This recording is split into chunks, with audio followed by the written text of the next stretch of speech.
In this demo, we'll see how to create and use a client variable. We already have a small application with two screens, the Employees and the Employee Detail screen. Let's see these screens in the browser.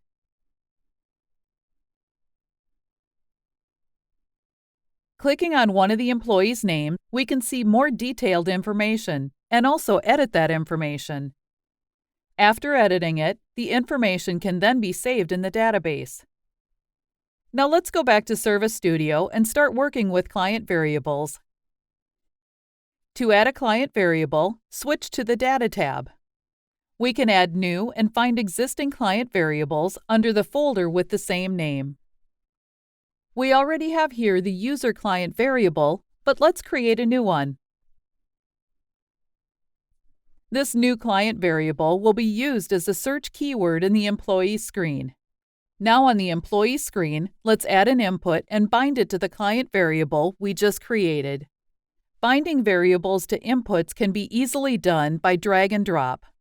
This is the same as setting the variable property of the input. With the input we just created, let's set the onChange event to refresh the list of employees. The final step is to actually use the client variable in the aggregate. For that, we'll add a new filter to the aggregate to filter the employees based on the search keyword.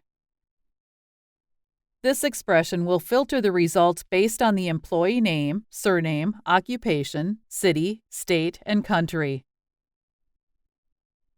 Let's publish the changes and then test it on the browser.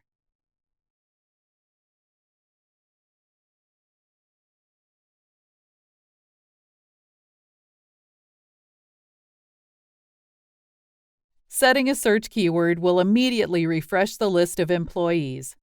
Selecting an employee will navigate to the Details screen. If we change the state to Georgia and save the changes, we can see that Leanne Hale is no longer showing up on the list, and the list is still filtered using our search keyword. Let's now close the browser and open it again.